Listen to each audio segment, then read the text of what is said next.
Results then.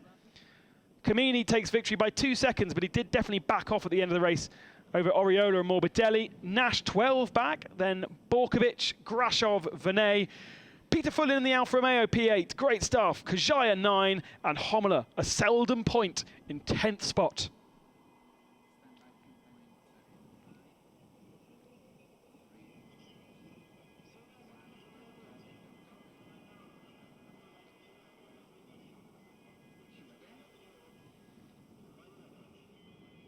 So cars coming into the pit boxes, they pull up in front of their garage areas.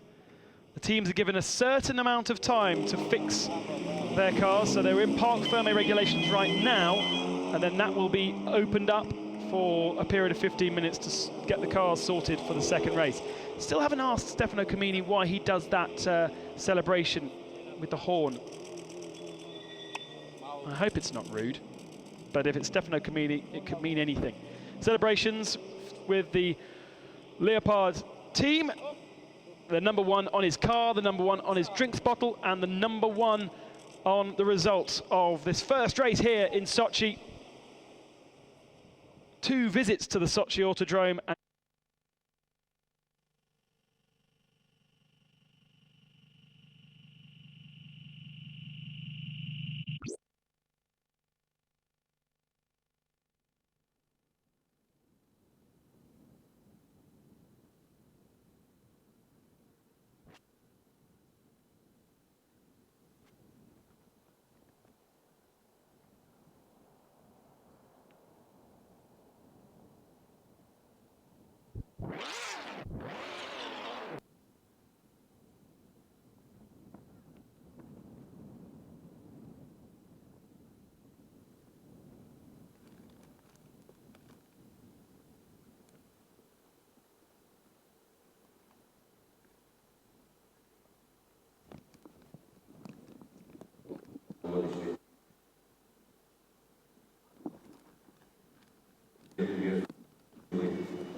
Который финишировал 11-м, неизвестный лидер которого также несколько чемпионов европейских,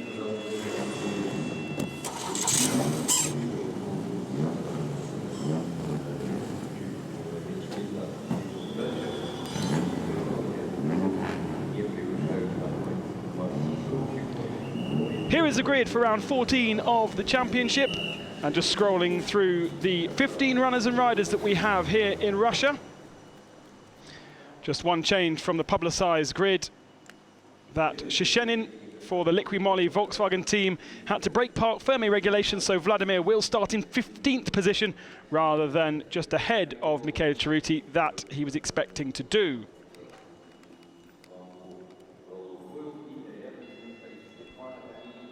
Just waiting for us to go green, and the cars will head off on their formation lap with a 1-2 for B3 Racing. 10th position in qualifying for Attila Tassi means he's on pole for race 1 alongside his teammate Matto Homela. Neither had particularly strong runs in the first race. Be interesting to see how they get on in race 2. Grashov was also sort of fading really in the first race, and therefore how will he get on from 3rd spot?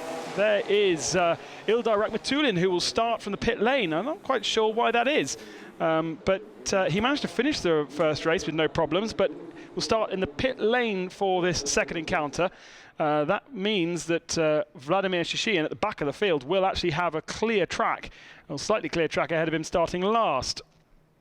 A few things to catch up on, and James Nash made contact with Jean-Carl Vinay in race 1.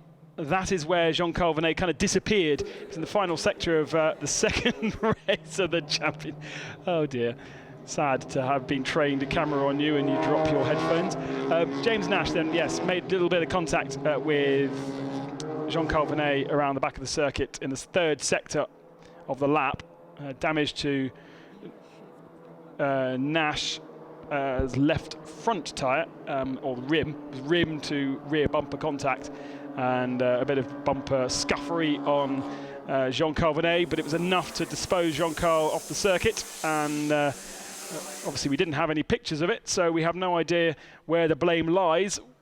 However, that was the situation as described to me by Jean Calvinet before the start of the race, and understandably a little bit frustrated that not only had it happened, but it didn't happen in front of the TV cameras, and that there was no report into the stewards. There still could be a report. He can make a protest using his onboard camera footage, but his camera paces forwards, therefore it wouldn't really show much. Gear selection problems we're hearing from West Coast Racing, and that is why Ildar Akbatulin is going to be starting from pit lane. All of the B3 Racing boys have now got their headphones firmly on their heads. And it's a big moment for the guys because they've got Tassi on the front of the grid alongside teammate Matto Homola.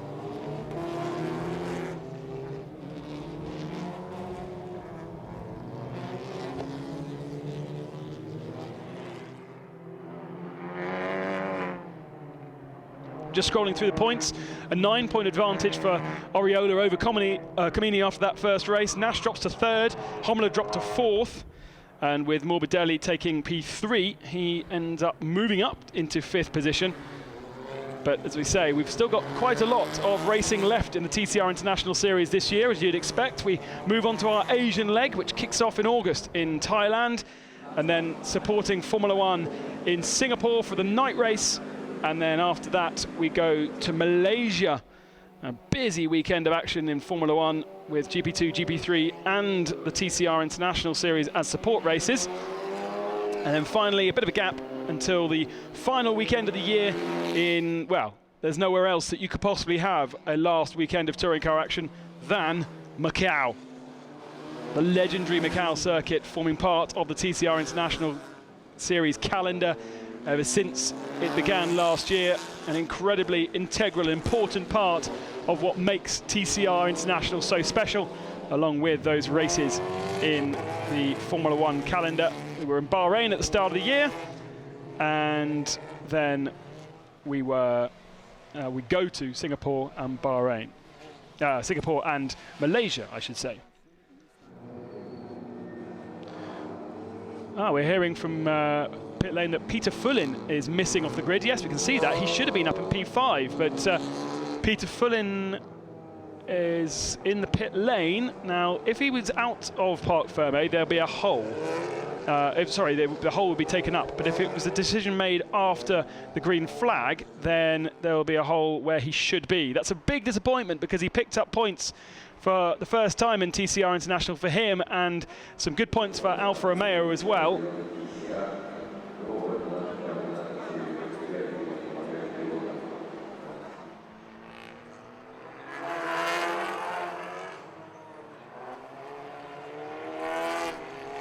Around the final part of the lap then.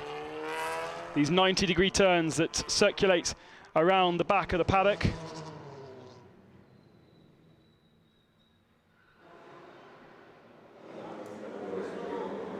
And thumbs up in the pit lane. I wonder why he's holding his pass to cover the photo. B3 Racing have not had the best of time of things in hot conditions. They struggle when the temperature is really high to make the best of the tyres.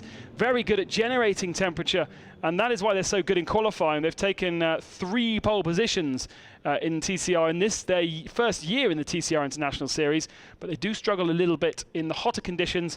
So what can Homola and Attila Tassi do from their front row grid start?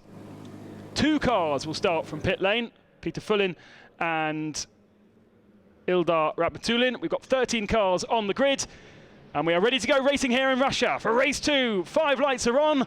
When they go off, we are go, and it's not a very good start at all from Attila Tassi. And Mikhail Grashov, the Russian, slides down the inside and grabs the advantage and into the lead. It's a Honda streaking away at the front. 2nd spot for Attila Tassi. James Nash has managed to pass Matto Homola in 3rd position, but Homola's holding on to the inside line. All those locusts jump out the way. Morbidelli in 5th position takes the racing line on the outside, but he's going to open the door for Borkovic to try and slide up the inside. He goes side by side. Oriola avoids that bump on the exit of turn 2, now through this long left-hander.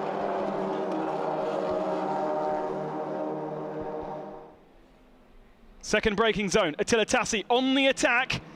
needs to get past Grashov quickly, because as this race progresses, those guys at the back of the field from 8th, 9th and 10th are the fastest men on the track, and they move their way up step by step towards the front. Kamini and Oriola are going side by side through, I think it's turn 8 there, and still there's a battle going on between them.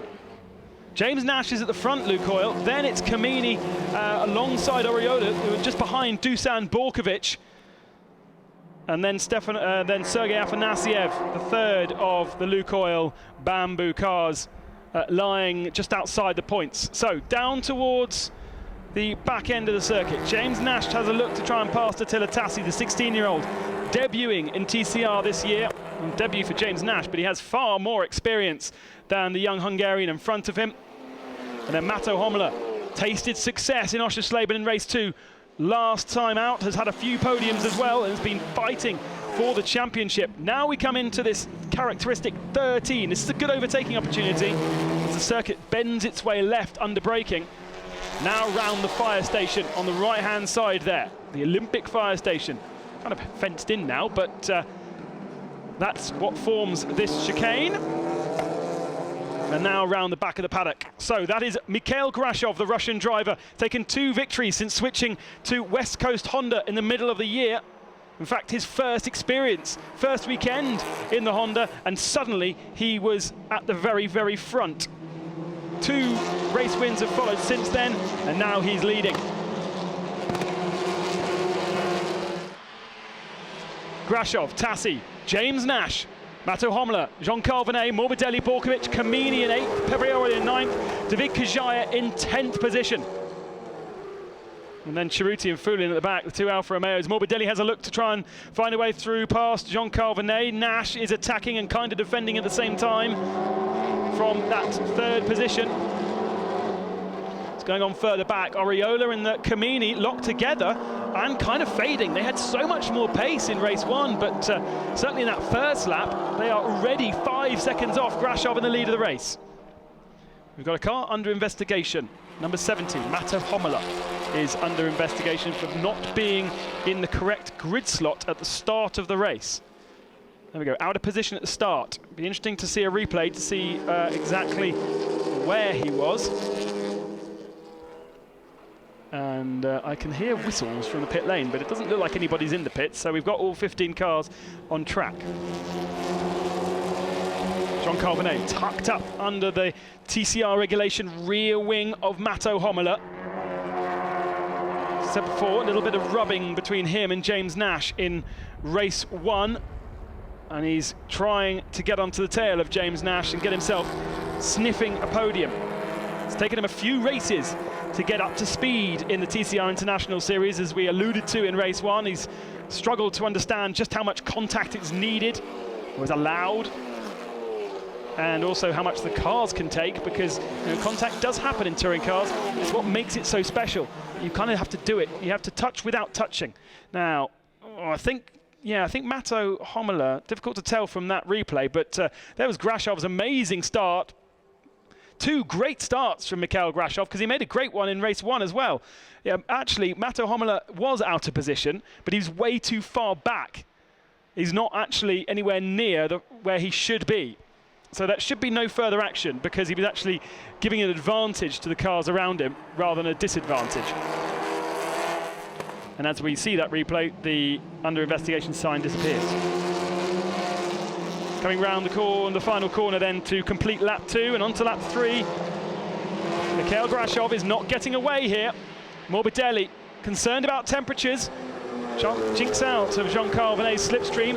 As we talked about again in race 1, the heat coming off the car in front will escalate the temperatures in your car. Tassi goes very defensive this time, and James Nash can't find a way through there, but further back, Stefano Kamini dives up the inside of Dusan Borkovic.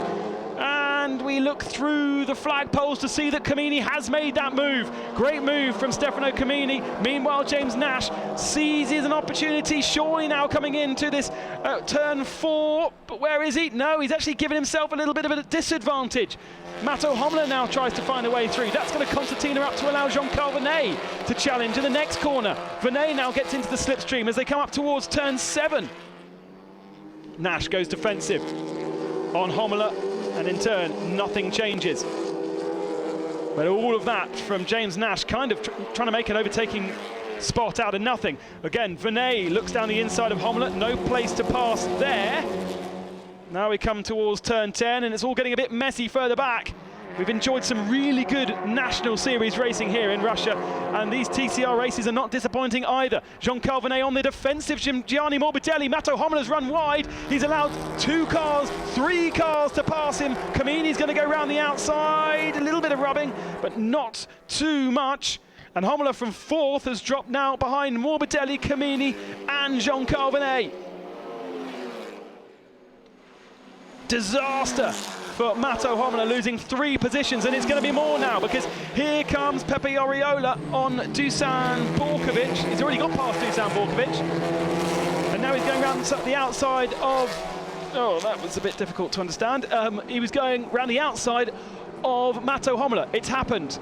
Hommler has plummeted like a stone from a mistake halfway around the lap, and the momentum has meant he's now behind Dusan Borkovic. So that puts him into 9th from 4th. Oh.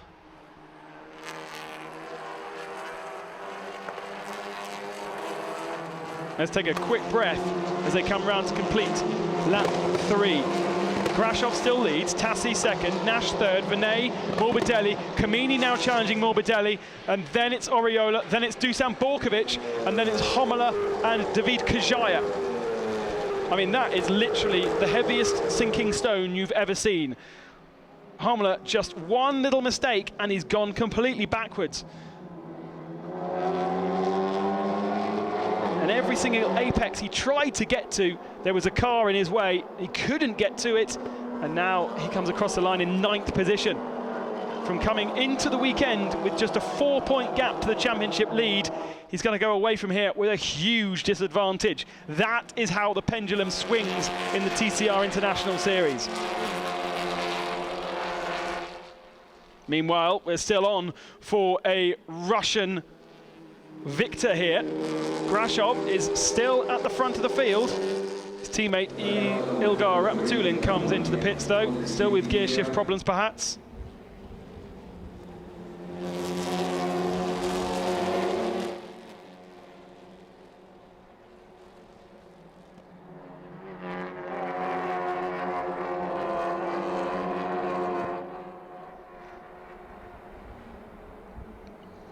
Now, where's the next challenge going to come from? So Matteo Hommler's maybe collected his thoughts a little bit further back and is zigzagging around behind Dusan Borkovic for 8th position. Morbidelli again doing the same thing as we saw from Mikhail Grashov in race 1 when he was in the middle of the pack, stayed off the racing line and out of the slipstream to keep the car cool. There, Matteo Hommler and Dusan Borkovic locked together, hiding behind the graphics as they come into turn 13. Borkovic stays ahead of Hommler, but the B3 racing cars are not working well here in Sochi, and it'll be a lot of work to do. They need to, because in the next races we go to Singapore, we go to Malaysia, we go to Thailand, and we go to Macau, and none of those tracks are going to be cool. And if they want to put Matteo Hommler in a chance to win the championship, they need to learn how to set these cars up in hotter temperatures. Thankfully, they are based in Hungary, and thankfully, Hungary as a circuit to test at is quite cheap, and thankfully it's really hot in Hungary in the summer.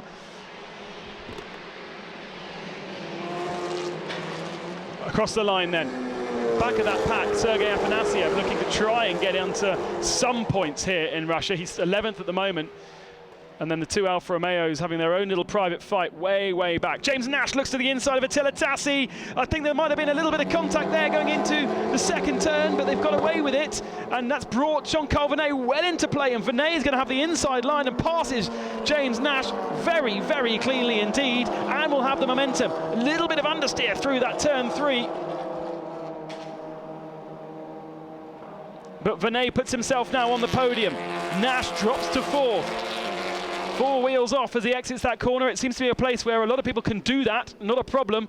You can see pretty much the whole field going off 4 wheels. You can't monitor everywhere as much as race director may like to.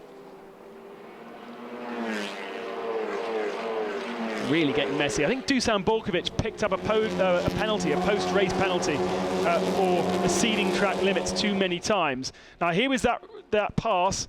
It happened a bit earlier. It was because Attila Tassi and James Nash were so slow through the first turn because they were fighting, and that invited Jean-Carl Venet through to make the pass.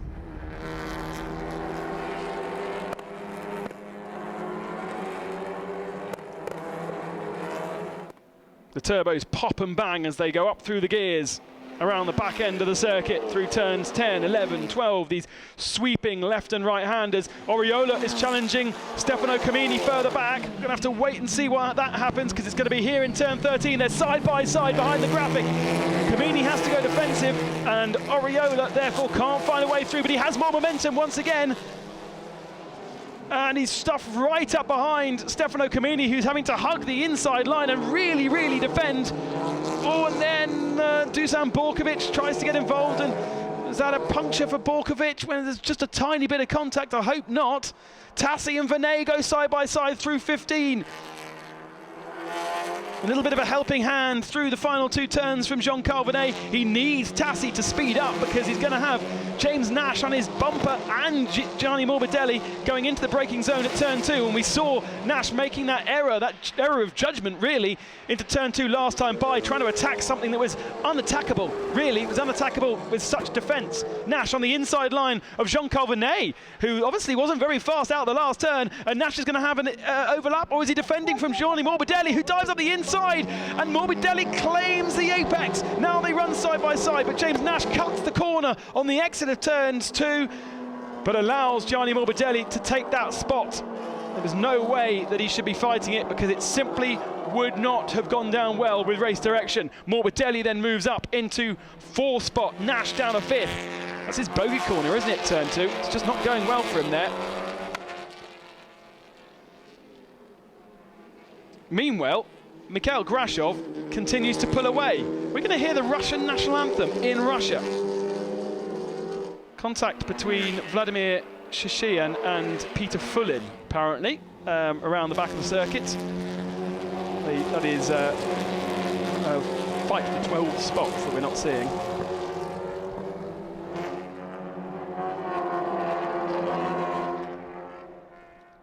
Now, here is the move with Jean-Carl Venet trying the switch back, but Tassi was kind of there, so instead it was just a little bit of a helping push. What's going on further back? That looked like Oriola, or was it Nash? There is Nash and Morbidelli. It was Oriola and Borkovic, but whatever happened, whatever's going on there, it's kind of settled down, and we've lost Homela. Homela's dropped behind Kajaya, so Homela now is in 10th position. Oh, and Michaela Cerruti's retired. She's just had no luck this weekend in that Alpha.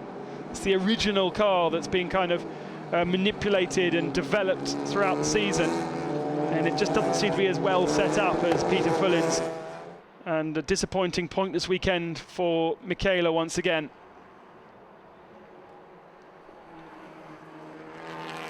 Attila Tassi is driving the wheels off his B3 Racing Seat.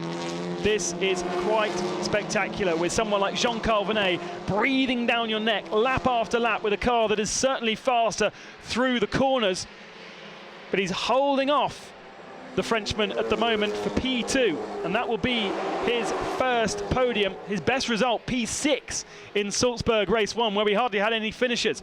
Morbidelli goes to the left-hand side. No need to defend there because he hasn't got Nash close enough.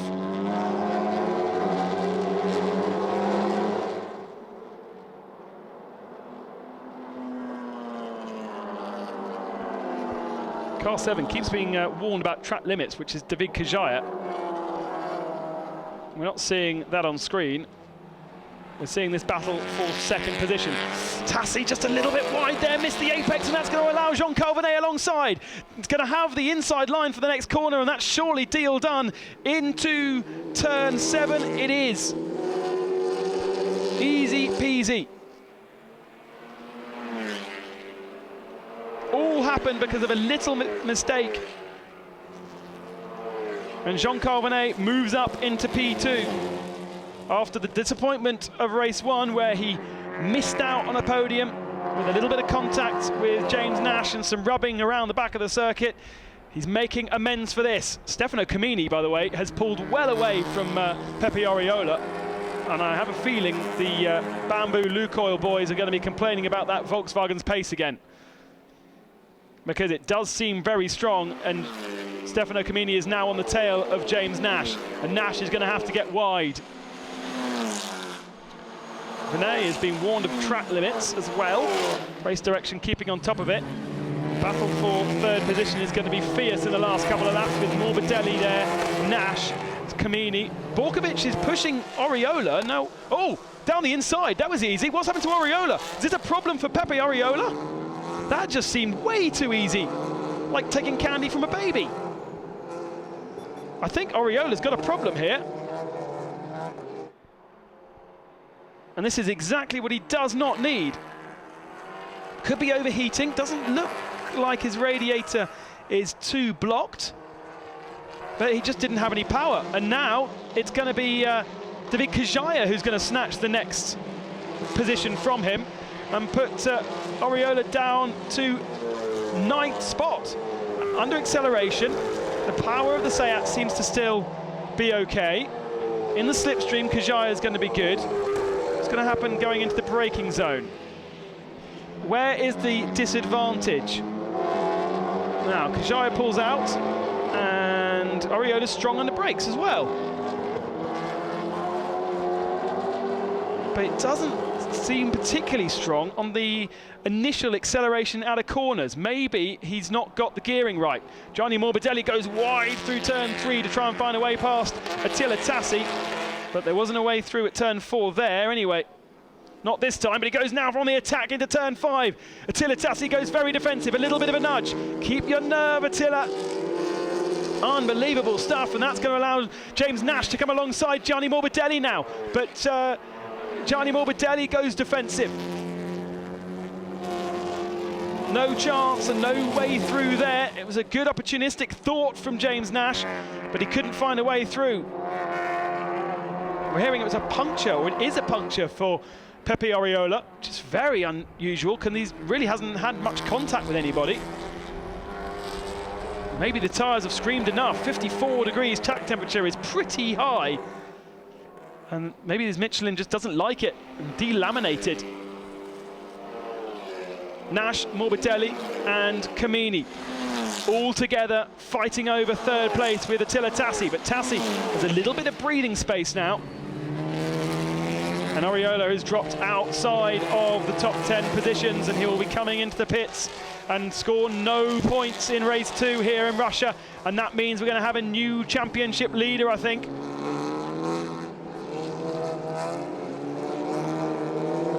Nash and Camini are the two people that will take over that championship lead, but who will it be? Camini goes to the inside of James Nash, but he's not close enough. That was simply a distraction move, wasn't it? Move around in the wing mirrors, try and take Nash's eye off the ball. Meanwhile, Grashov doing his thing in the Honda. Faded in the second half of the first race, but seems to be pretty consistent in terms of times. His best lap was a 22.5, and his last lap was a 22.9, so he's still going well. Morbidelli moving around in Attila Tassi's mirrors. I'll tell you what, if Attila Tassi holds on to this podium, here's Pepe Oriola in the pits. Left front puncture, they're going to have a look at it. As I was saying, if Attila Tassi holds on to this podium, then he has to win the fan award outright. We have an award that you can vote for as fans on the TCR Series website. And you can vote for your favourite. We'll give you 2 suggestions, and then you can vote, and the driver who wins gets 6 pairs of Hawker's sunglasses. Michele Ceruti won last time out from Oschersleben, but if Tassi holds on to this podium, he can win a trophy, he can win some spraying of bubbly, even though he's only 16 years old, and he definitely takes my driver of the weekend because he's had so much pressure. So let's have a look to see this tyre. This is Pepe Oriola's car. Gonna take this right front tyre off. It's still inflated. It hasn't fallen apart. But has he... Maybe it's not a puncture. I don't think it is a puncture. I think he's got some kind of issue. He's certainly not confident in the turns, is he? That's where he was losing his time. Strange one for the Spaniard. And not what he needs. He's DNF'd and DNS'd a few times already this season. And it's all about consistency and picking up the points. And once again, it's exactly what James Nash is doing. P5 going to be off the podium at the moment unless he can find a way past Attila Tassi and Gianni Morbidelli. But he'll pick up 2 strong point scores.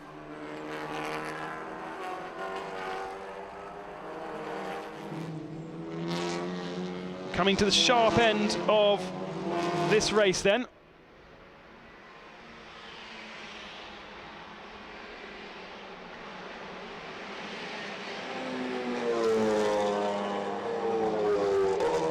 Thank you, Norbert Lina, who's contacted me on Twitter.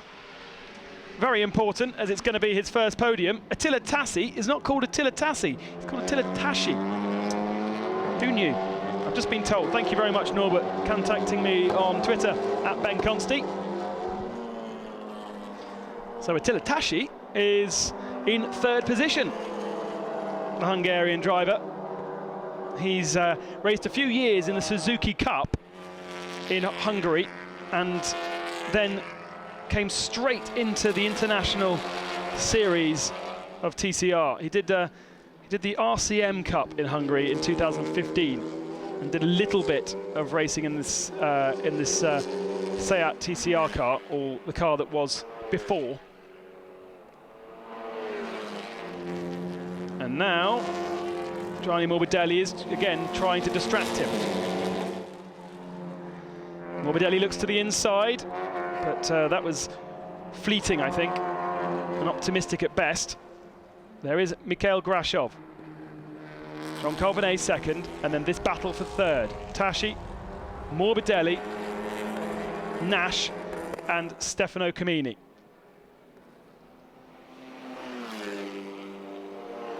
Oh, and that's a puncture for Morbidelli. Morbidelli off the circuit and into the wall with a right front puncture, and that's going to bring out the safety car. Disaster for Gianni Morbidelli. I don't know if he made contact. I don't know if that was simply a delamination, or was it a suspension failure? Either way, Morbidelli is not going to get out the car on the left-hand side because the door is going to be blocked. Let's see what happens here. Whoa! Either that is suspension. It looks as though it might be suspension, actually, because the car is turned to the right, to the left-hand side. So that was steering or suspension rather than a puncture. But it sent him into the wall, and we've got yellow flags at the back of circuit. Oh dear. Gianni just about managing to get out the car. It's like those annoying days where someone parks really close to you in the supermarket. Last lap then, yellow flag zone around the back of the circuit, but we've got Grashov in 1st, Vernet in 2nd, Tassi now without challenge in 3rd, Nash is a bit too far back in 4th, Camini 5th, Borkovic 6th, Kajaya 7th, Afanasiev, Homola and Peter Fullin is now in 10th position, so Alfa Romeo will pick up another championship point. Not as many as he got in race 1, but still, it's still good news. There is a nice little battle, and that is Fullin, who is behind Homola and Afanasiev, all locked together for P8. Look at the radiator full of locusts. So it's going to be a big problem. It was a big problem for Grashov when he came to do the photo on Friday. His car just seemed to attract them all, and his radiator was completely covered again, but no problems for him. He's only got 1 lap to go. He's going to have the yellow flags around the back of the circuit where Morbidelli's car is parked. And he just needs to make sure the car doesn't fall apart on him.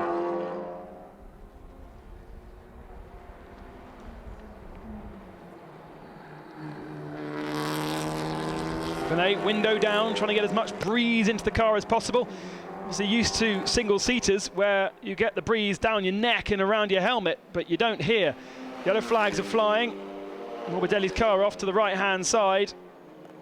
Go on, it happened at the fastest part of the circuit, not a place where you want your steering to break. But I think we now have our result, and there's going to be celebrations at B3 Racing.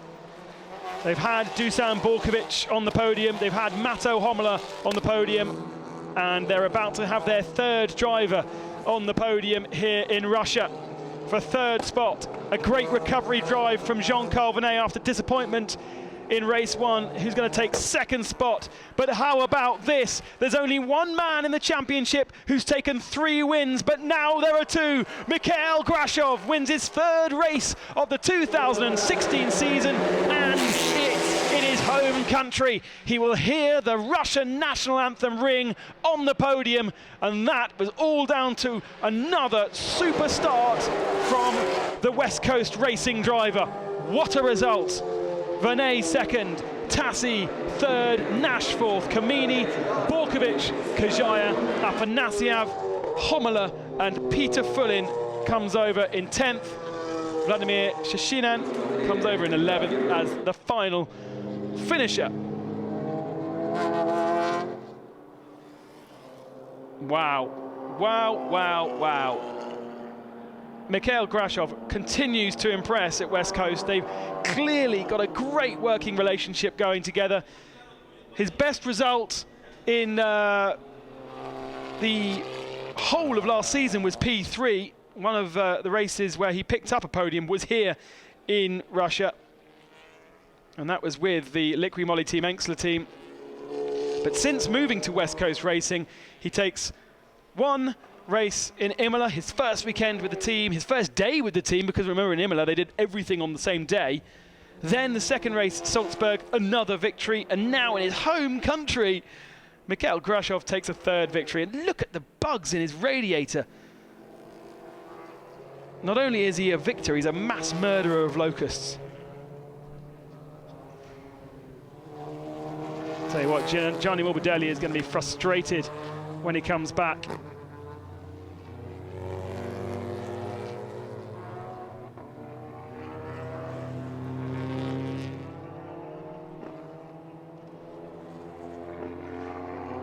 Interesting couple of questions coming in on the Twitter, and more pronunciation issues with Otilo Tashi, which is not how it's spelt at all, but I apologize to all you Hungarians watching.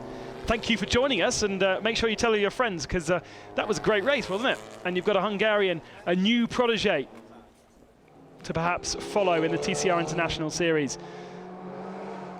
P308R says, why do we not see any sedans in TCR? We only see hatches. It's actually more aerodynamic to have a 2-box than a 3-box.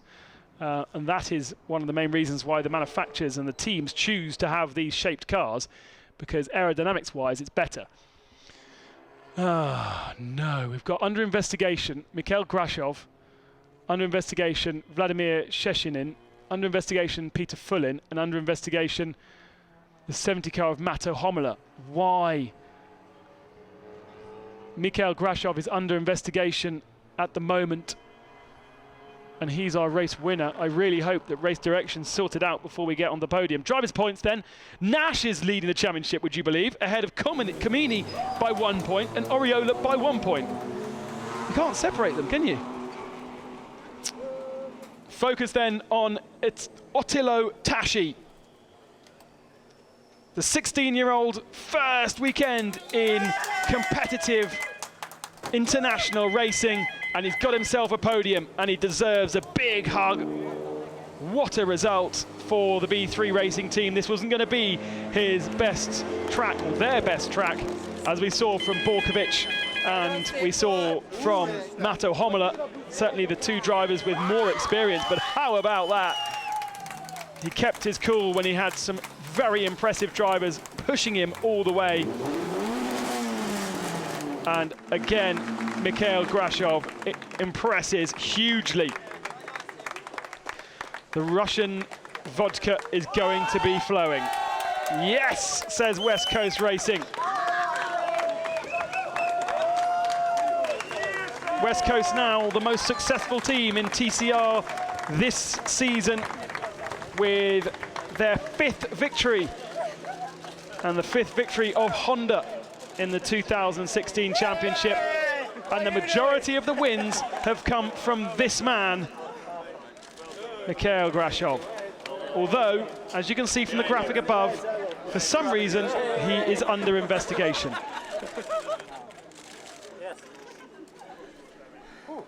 Well done, my dear. He's just saying to James, the team manager there, it was a bit hot. And the airflow, obviously, not getting into the car. We want to keep the windows shut for best aerodynamics. And therefore, with your Nomex fireproof underwear and the race suit, and then all the internals heating up the inside of the car, plus the plus 30 degrees temperature, it's very, very hot. But he should be used to it. He's Russian, so let's see how he's coped with it. Another victory for the Russian. Mikhail, win number 3. Congratulations. Yeah, thank you. I'm really happy. I would like to thank the West Coast team for a perfect job between the races, because we struggled a lot in the first race, and now they bring me to victory in the second one. So I'm really happy and proud to be in this team and proud to win for this team in my home event in Russia, in Sochi. I was going to ask, how special is that to win in front of your home fans? Yeah, during the race it was nothing special, because I didn't realize it that I drive in my home, in my country. But then after check with flag, everything has come. So I'm still didn't believe. So as well as in Imola, as in Salzburg, there was a surprise for me. I wish to win here, but after race 1 it was so difficult because we have had so much problem. Finally we can fix it in 10 minutes, and the car was perfect. So I'm pretty happy. You look happy. Well done. Yeah, thank you. Finally, I'm look happy. Grashov giving his girlfriend a big kiss. And our TCR photographer trying to get to the wedding shot by the looks of things. Here is confirmation of, or not confirmation, here's the provisional results. Grashov ahead of Jean Calvinet and Ottilo Tashi in 3rd. James Nash 4th. Stefano Camini picks up points in 5th. Then Borkovic, Kajaya, Afanasiev, Homola and Peter Fullin in 10th spot, picking up a point for Alfa Romeo. And then those that retired, Morbidelli, Pepe Oriola with, we didn't find out what that was with, but then we saw Cerruti pull off to one side, and Rakhmatulian was struggling with gear selection issues. Time for the drivers to derobe and get the shorts and t-shirts on and enjoy this beach front here in Sochi. James Nash will be pretty happy with his collection. No podiums, but he goes away in the championship lead for the summer break, ahead of Stefano Camini by 1 and Pepe Oriola by 2. Then a gap to Homola, Vernet and Morbidelli. Afanasiev now 54 points back in 7th, Borkovic, Grashov, and David Kajaya moves up into the top 10, 103 points back.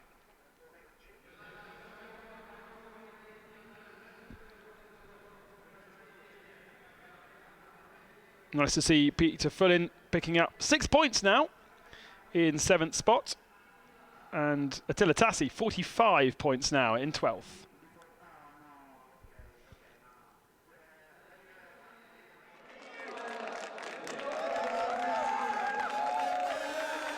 Time for the podium then, and Ottilo Tashi on the 3rd step. Jean Calvinet gives him a high five for his effort, because you've got to say he drove so well and with so much experience as well. And Mikhail Grashov, a struggle in 2015 and now one of the best in 2016. His 3rd win of the championship, and we're going to hear the Russian national anthem here in Sochi.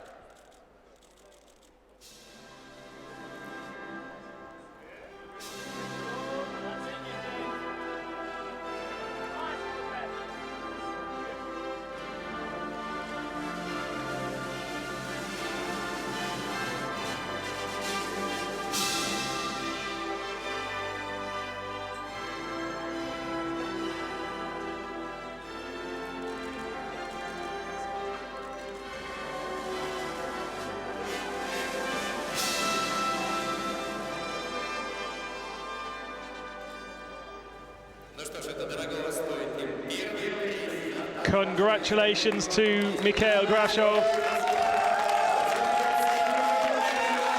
There's plenty of support down in the pit lane. And he gets his trophy by the representative of the National Association, the RAF, the Russian Automobile Federation. Yeah! West Coast Racing now the most successful team in TCR this season. And actually, overall, there are only 2 race wins off targets. 9 wins last year. Jean-Carl Venet picks up 2nd spot, and Attila Tassi picks up his first podium in 3rd. Yes, Attila!